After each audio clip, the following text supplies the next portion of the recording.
సింహరాశి సింహరాశి వారు ఈ గురుపుష్య యోగం నాడు ఏ రకంగా పరిహారం పాటిస్తే వారి జీవితం యోగదాయకంగా మారుతుందో తెలుసుకుందాం.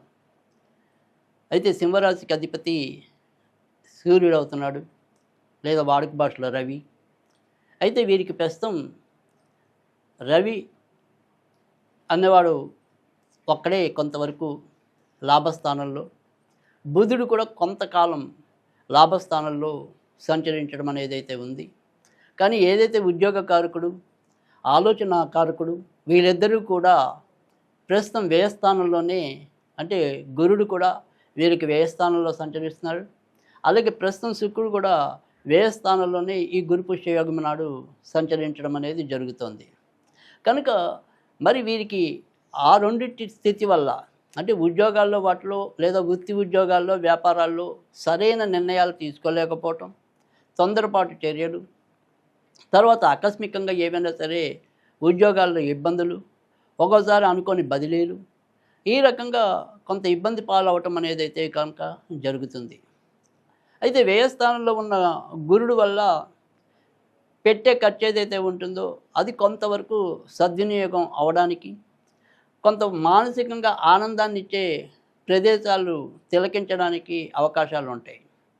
విచిత్రం ఏంటంటే ఎన్ని ఒత్తిళ్ళు ఉన్నప్పటికీ కూడా పడుకునే వేళకి సుఖనిద్ర లభించడానికి కూడా అవకాశం ఎక్కువగా ఉంటుంది. కనుక సింహరాశి వారికి చూస్తే మిశ్రమ ఫలితాలు ఎక్కువగా ప్రస్తుతం ఉన్న గురు శుక్రుల కలయిక వల్ల కనిపిస్తుంది.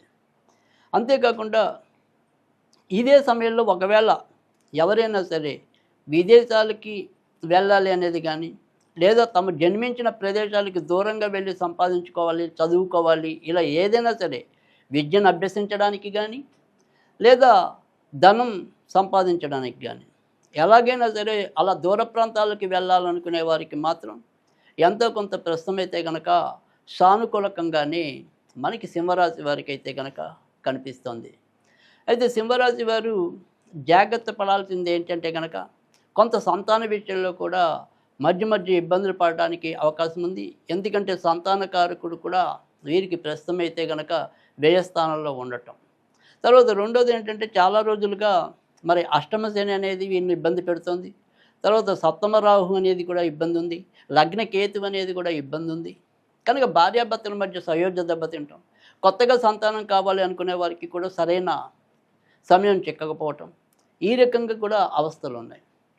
అందుకని గురు పుష్య యోగంలో ఏదైనా సరే ఇలాంటి ఇబ్బందుల నుంచి ఎంతో కొంత ముందుకు రావడానికి, ఇంట్లో ఒక ప్రశాంతమైన వాతావరణం నెలకొనడానికి ఏం చేస్తే ఈ యొక్క పుష్యయోగం మనకి మేలు చేస్తుంది అనేది కనుక చూసినట్టయితే కనుక ఖచ్చితంగా వీరు వెంకటేశ్వర స్వామిని ఆరాధించవలసి ఉంటుంది.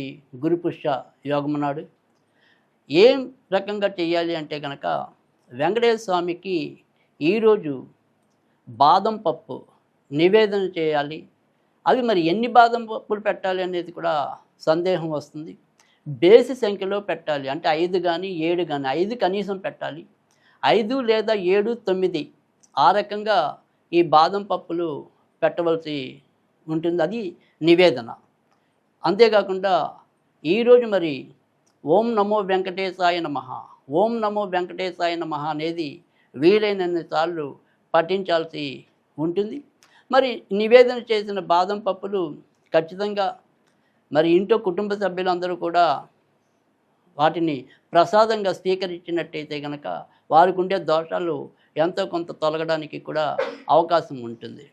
అంతేకాకుండా మరి ఇదే రోజు ఒకవేళ మనం ఇలా దేవుడిది కాకుండా ఇంకేదైనా సరే స్విచ్ వర్డ్ లాంటిది చదువుకోవాలి అనుకుంటే కనుక ఎలాంటిది చదివితే మంచి ఫలితాలు వస్తాయనేది చూసినట్టయితే కనుక violet water, violet water, violet water అనేది కనుక చదువుకున్నట్టయితే కనుక ఉద్యోగపరంగా ఉండే చికాకులు చాలా వరకు అధిగమించడానికి ఉంటుంది. ఈ రకంగా సింహరాశి వాళ్ళు పాటించాల్సి ఉంటుంది.